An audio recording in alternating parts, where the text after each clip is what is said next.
c'est bon. Ta-ta-ta-tan.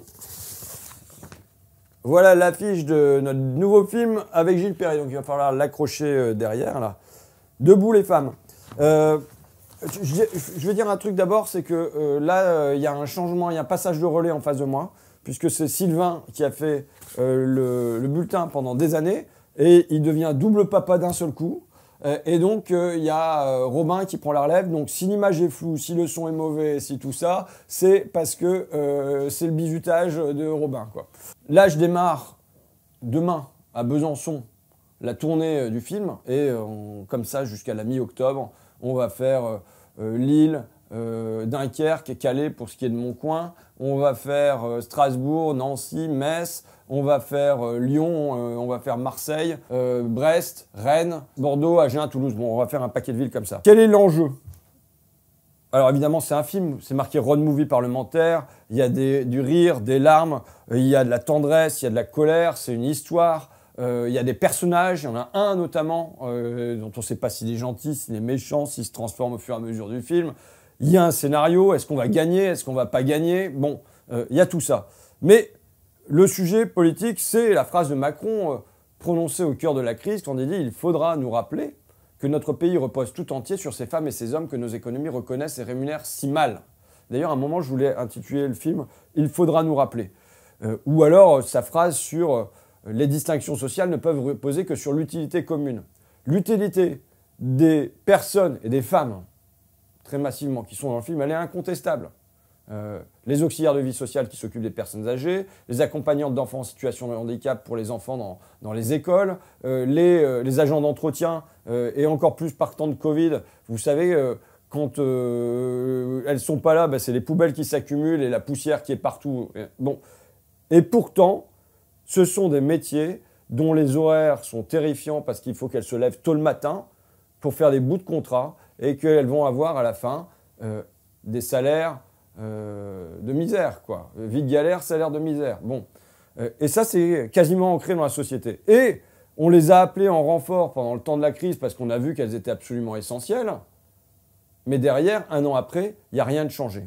Tu vois, il y a un rapport qui avait été remis au ministère du Travail, le rapport EREL, commandé par Borne, qui disait que ceux qui étaient les métiers nécessaires à la continuité de l'activité économique, et en premier lieu les agriculteurs, éleveurs, sylviculteurs, les maraîchers, jardiniers, les ouvriers non qualifiés, les auxiliaires de vie sociale, les agents d'entretien, les caissières, eh bien, avaient des situations matérielles qui étaient nettement plus défavorables que des métiers beaucoup moins essentiels comme trader et publicitaire. C'était pas cité dans le rapport, mais enfin bon, ça sera les deux premiers. La conclusion du rapport, néanmoins, c'était « Nous faisons le pari avec confiance que le dialogue social aboutira sur quelque chose d'intéressant ». En vérité, c'est pas la conclusion du rapport, le rapport ne disait pas ça, c'est la conclusion politique qu'en tirait le ministère de ce rapport.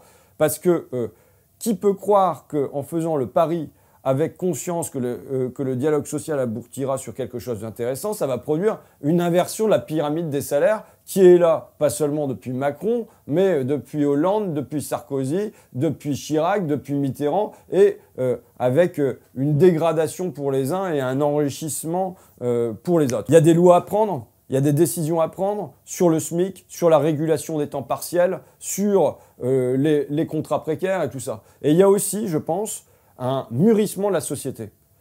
Et on doit y participer. C'est-à-dire qu'il faut une prise de pouvoir qui fait qu'on passe un certain nombre de lois, mais il faut que la société elle soit prête à ça. Et je pense que notre film, il peut aider à ce que sur ces métiers qui sont massivement des métiers de femmes, ce qu'on a appelé des métiers de lien, eh bien, ça participe d'une prise de conscience collective. Et de la même manière qu'au XIXe siècle, on a construit un service public de l'éducation nationale parce qu'on a estimé que il fallait que tous les enfants aillent à l'école et que ça soit structuré et que les instituts soient payés correctement, eh bien aujourd'hui, on peut participer à un mûrissement pour aboutir à un service public national de la dépendance. Et je dirais dans une espèce de prise de conscience qui mêle à la fois les salariés elles-mêmes, qui parfois, avec résignation, avec fatalisme, ont entériné leur maltraitance, avec évidemment les personnes âgées en face, les familles des personnes âgées, mais aussi sur le plan politique, je dirais, une prise de conscience qui soit très large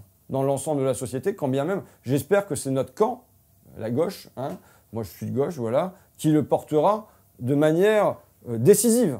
D'ailleurs, la gauche n'a pas plus porté que ça. Hein. Pourquoi? Parce que, historiquement, le cœur de la gauche, c'est le mouvement ouvrier. Et l'autre pan, c'est la fonction publique. Et ça échappe un peu à tout ça. Moi, comment j'y suis venu? Tu vois, je me souviens, ça devait être en 2001. Il y a eu une fermeture très brutale de l'usine Flodor qui fabriquait des chips à Péronne, dans mon coin. Je dis toujours que si même les chips quittent la Picardie, pendant l'été, les usines ont été déménagées.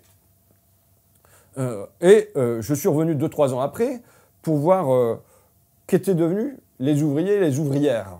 Les ouvriers, c'était simple, c'était caristes, routiers. Ils avaient été orientés. Et les femmes, c'était auxiliaires de vie sociale, assistantes maternelles. Et il y en avait qui étaient heureuses de ce changement, qui voyaient plus de sens à leur métier que quand elles étaient à la chaîne, même si les copines, ça leur manquait un peu et tout ça. Mais il y en avait d'autres qui avaient un seul gosse, qui avaient du mal à avoir des contrats, qui avaient leurs propres enfants à nourrir, pour qui remplir le frigo était devenu une lutte.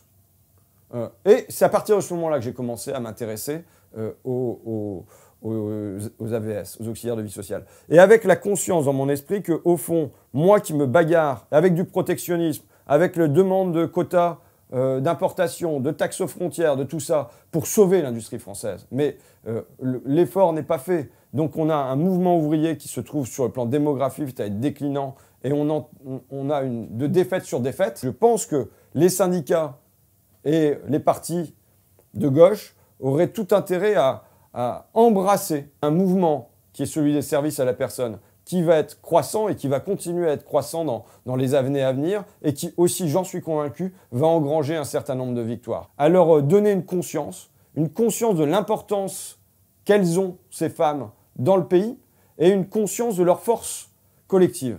Voilà. Et donc, j'espère que le film qu'on a fait avec Gilles, je pense que c'est un très beau film, va participer à ce mûrissement en un moment décisif, évidemment, puisqu'il y a une élection présidentielle dans 8 mois, je ne sais pas combien de temps. 8 mois à peu près, non? Bon, je sais pas, vous voyez, j'y pense pas tous les jours en me rasant, d'ailleurs je me suis pas rasé ce matin. En gros quoi, voilà, on sait que c'est le président de la République qui quand même décide si on donne un coup de pouce, si on structure, si on met de l'argent là-dedans, ou si au contraire on continue à faire le crédit impôt compétitivité emploi, dans lequel on dépense chaque année 20 milliards d'euros avec, on le sait, des résultats en termes d'emploi qui sont nuls, qui fait qu'un emploi nous coûte 1 million d'euros par an. Enfin, c'est quand même délirant. Et là, on pourrait, avec ces 20 milliards-là, structurer ces champs.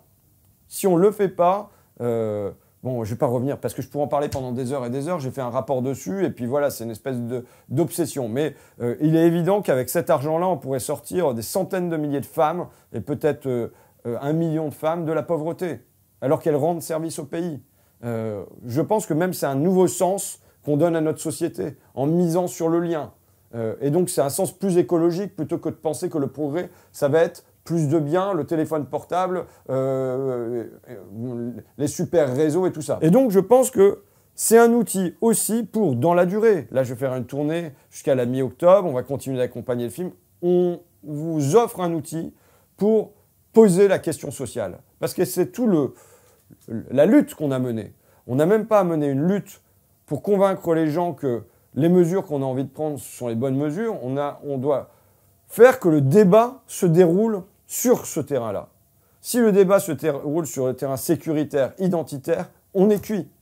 Si le débat est détourné, je vais venir, mais sur le strict plan sanitaire, on a des choses à dire là-dessus. Mais ça nous détourne de ce qui doit être notre cœur, qui est la question sociale et en lien avec ça, la question écolo. Bon voilà, je vais quand même venir à la question sanitaire qui est la question aussi de la rentrée. Bon, maintenant on fait une rentrée partant de Covid et partant de passe sanitaire. J'ai déjà dit ici, tout seul ou avec Barbara Stiegler ou à l'Assemblée ou dernièrement aux amphis, ce que j'en pensais.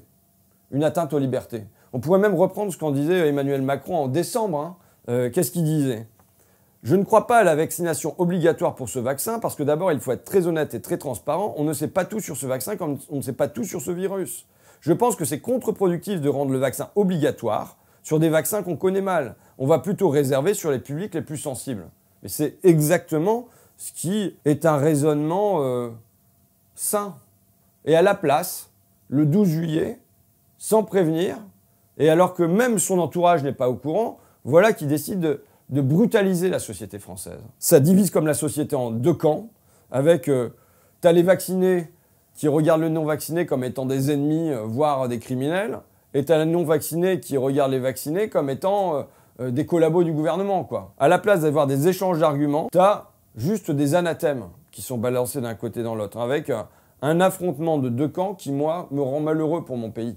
Parce qu'on a commencé quand même par une relative union, l'applaudissement aux soignants, les merci à vous à l'entrée des villages, on avait tout ça, et maintenant voilà que ça dégénère en querelle. Malgré tout, je vais continuer à offrir des arguments. Notre raisonnement, et je dis notre parce que c'est pas le mien de moi tout seul qui invente des trucs dans mon coin, parce que je serais un champion des statistiques et que j'aurais regardé le virus dans des fioles, tu vois.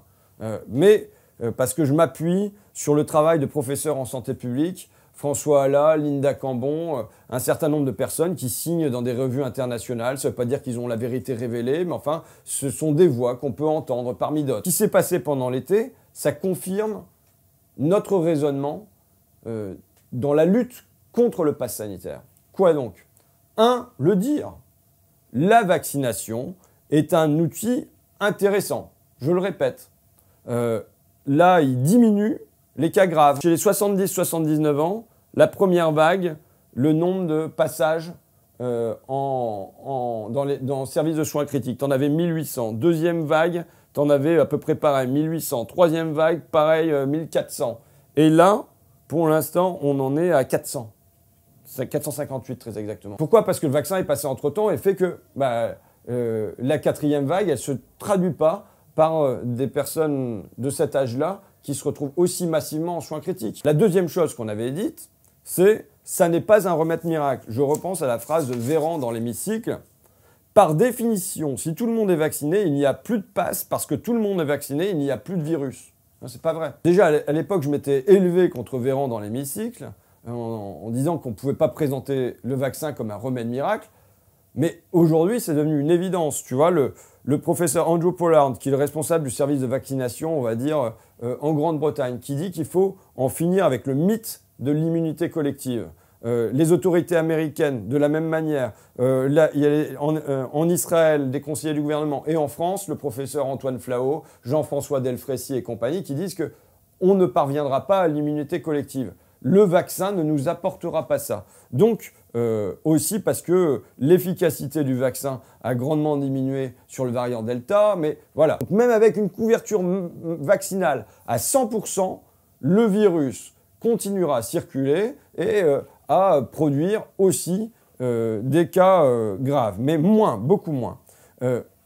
Le troisième point, c'est que ce qu'on disait, et ce qui était l'essentiel de notre raisonnement, c'est qu'en arrosant tous azimuts comme ça, on ne ciblait pas sur les personnes qui en avaient le plus besoin. Et là, c'est flagrant. Ça, c'est le tableau de la vaccination en Europe. Donc, tu as pays par pays. Le premier, c'est l'Autriche, puisque ça commence par un A. Le deuxième, la Belgique, la France. La France est toujours, c'était déjà le cas au mois de juillet, mais la France est toujours le dernier pays d'Europe de l'Ouest pour la vaccination des 80 ans et plus. Ça n'a pas progressé pendant l'été. Quand tu rends la vaccination obligatoire avec le pass sanitaire pour des gens qui vont pas dans les bars, vont pas dans les restos, partent pas en vacances, prennent pas le train, comme sont ceux qui ont plus de 81 ans, ça n'a pas d'effet. Et donc la courbe, je pourrais la montrer tout à l'heure, il faudra que je la retrouve, mais la courbe, elle est plate. Bon. En revanche, la France est devenue le deuxième pays de l'Union européenne, d'un seul coup, sur la vaccination des 18-24 ans. C'est-à-dire que d'un seul coup, massivement, on a hyper vacciné des gens pour qui c'est fort peu utile. Ça, c'est le nombre de personnes en soins critiques entre 10 et 19 ans. T'en as 11 aujourd'hui. Mais de toute façon, même au cœur des vagues précédentes, t'en avais 20, t'en avais 25, ça reste toujours marginal. En jaune, c'est la courbe de la vaccination chez les plus de 80 ans. Et en bleu, c'est la courbe de la vaccination chez les 18-24 ans. Qu'est-ce qui s'est passé? Pendant l'été, ça fait un grand bond chez les 18-24 ans. On a quasiment rejoint le taux de vaccination chez les plus de 80 ans, qui, lui, n'a pas du tout progressé pendant l'été, alors que ça devrait être un objectif majeur. Et le gouvernement se décide à s'y mettre plus ou moins, là, enfin, en disant, bah oui, il faut faire du aller vers. Ce qu'on disait, nous, au mois de juillet. Donc, quelle conclusion ?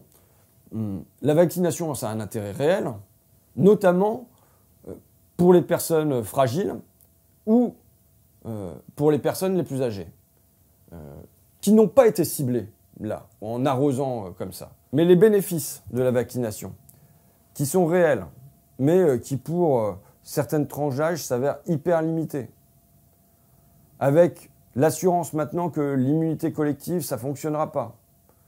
Avec peut-être la perspective d'une 3e dose, avec des qualités du vaccin qui, face aux variants Delta, ont diminué. Ce n'est plus l'arme fatale. Ça ne l'a jamais été, pour moi, mais c'est aujourd'hui évident. Ça veut dire que ça doit fonctionner avec autre chose, avec de l'aération, avec le masque, avec, tu vois, et puis avec le fait que le virus, il est dans la société. Mais compte tenu de tout ça, compte tenu du fait que c'est un outil, mais que ça n'est plus l'arme fatale, pourquoi imposer de manière aussi contraignante et aussi déchirante pour la société cette vaccination ? Alors qu'il y a plein de gens qui y seraient venus de toute façon. Pourquoi avoir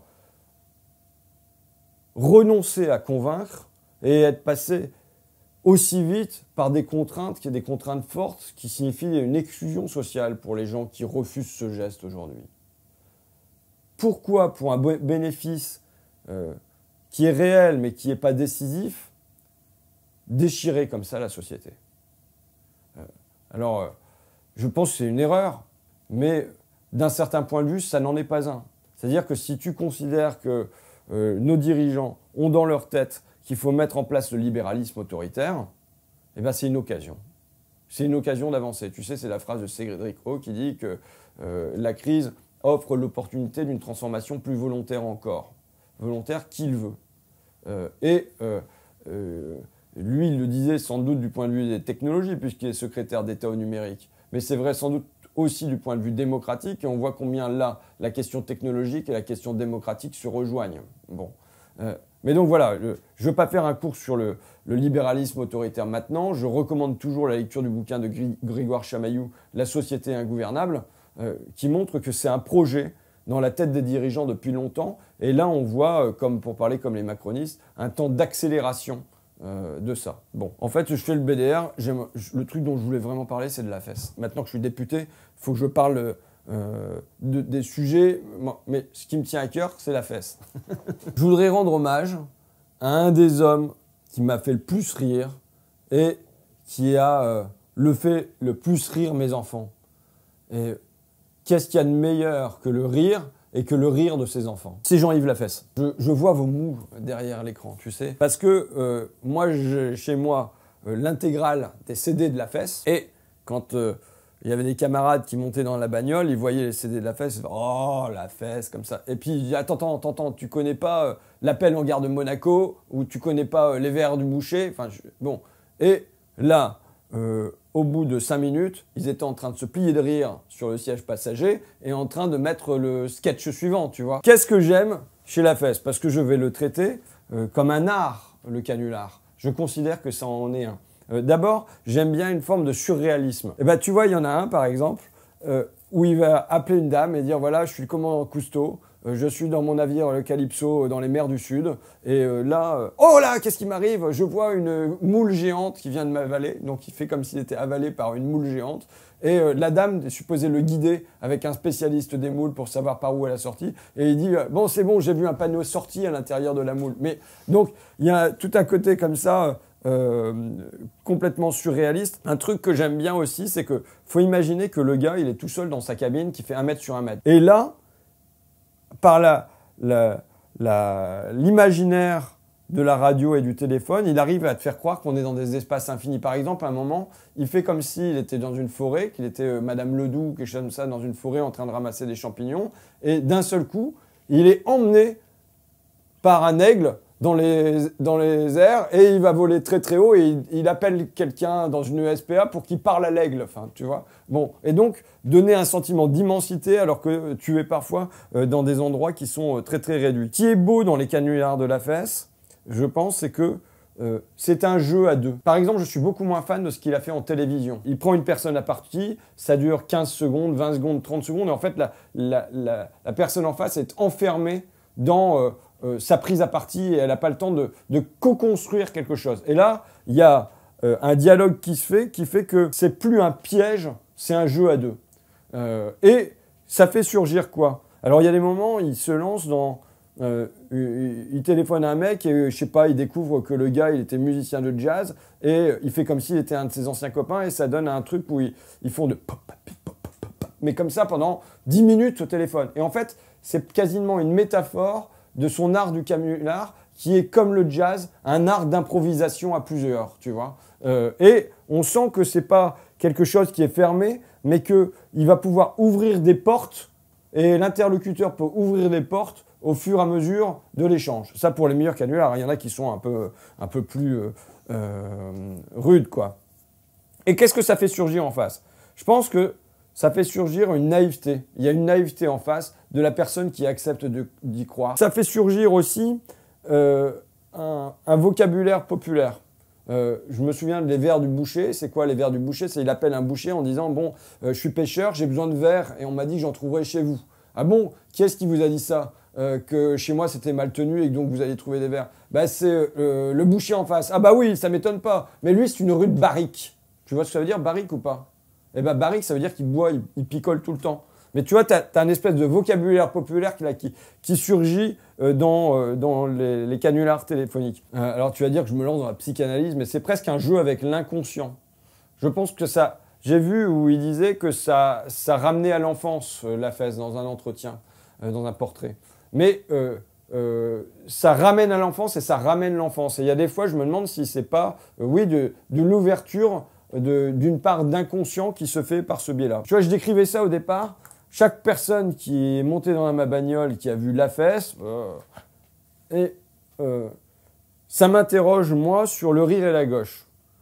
Est-ce que pour être de gauche, il faut être triste et sinistre tu vois, ça me ramène à quand j'ai sorti Merci Patron, que je considérais comme une farce, mais c'est bien de faire d'une farce. C'était regardé franchement par les grands politiques en se pinçant le nez, par les vrais militants en se pinçant le nez, parce que bon, on peut pas faire une farce, mais qu'est-ce que c'est que ton histoire? Ce qu'il faut, c'est une victoire collective et pas une victoire individuelle, enfin des tas de trucs comme ça, comme si c'était Karl Marx qui devait écrire le scénario, quoi, tu vois. Et franchement, au long de mes années de journaliste à Fakir, où j'essayais de faire de l'humour, c'est pas toujours réussi, hein, l'humour. Je me suis demandé si le nouveau nom de la rose... Tu as vu le nom de la rose avec Sean Connery ou pas? Donc c'est un roman de Umberto Eco et dedans il y a de mémoire comme ça, soi-disant un extrait de l'évangile où le Christ aurait ri. Et les moines sont chargés de cacher ce passage de l'évangile parce que le Christ ne peut pas avoir ri. Je peux me planter, hein, tu vois, c'est vaguement comme ça. Mais je me suis demandé si c'est pas la gauche qui à un moment avait interdit le rire. Tu comprends que les nouveaux moines, ils n'étaient pas de gauche. Donc, et ça m'emmerderait. Alors qu'au fond, mon rêve, moi, ça a toujours été de faire rire et de faire pleurer. De réussir les deux, et si possible, le plus vite possible, dans une espèce de douche écossaise. Mais aussi, tu vois, quand j'ai resté dans la salle et, pendant Merci Patron, et que j'entendais les éclats de rire par bouffées, je pense que le rire fait du bien. Et même un beau moment d'échange que j'avais eu avec un intellectuel, Richard Wilkinson, c'était sur le rôle... alors il y a eu des bouquins qui ont été écrits par exemple sur le carnaval, le rôle du rire dans le carnaval, du retournement de valeur. Et le rire comme manière de remettre en place les dominants dans une société. C'est Richard Wilkinson qui dit ça, qui dit en gros, chez les hommes préhistoriques, c'était des sociétés qui étaient relativement égalitaires. Et quand il y en avait qui commençaient à se la péter, la première chose que les gens faisaient, c'était de se moquer d'eux. C'était de rire. Et la personne qui avait acquis du pouvoir ou qui avait acquis de l'argent, voulant réintégrer le corps social, devait quelque part faire preuve d'humilité pour qu'on ne rie plus d'elle comme ça, tu vois. Donc c'était une arme de retour à la terre commune, quelque part. Alors mon regret, je fais un éloge de la fesse, là tu vois, mais c'est que j'ai pas vu la fesse, je devais le voir à la fête de l'UMA où il passait, mais finalement j'ai gardé mes gosses ce jour-là. Je lui ai pas dit mon affection et mon admiration, et c'est quand même mieux de le faire du vivant de la personne, alors que là, il vient de mourir, donc au début de l'été. Je l'ai pas fait au début de l'été, donc voilà. Donc du coup, je me suis dit, je veux rencontrer Raphaël Mesrahi, qui m'a fait rire aussi. Je sais pas si tu as vu les entretiens de Raphaël Mesrahi. C'est un autre modèle journalistique, hein. Donc je veux faire un entretien avec Rémi Gaillard. Je veux voir Michael Moore si jamais un jour je retourne aux États-Unis. Voilà. J'espère que là-haut, la fesse, il va faire des canulars à Saint-Pierre, à Mahomet, à Jésus, à toute la bande et qu'il va les faire rigoler un bon coup. J'y crois pas trop à là-haut, mais si ça pouvait exister, j'espère que, voilà, il y a le téléphone pour qu'ils se marrent.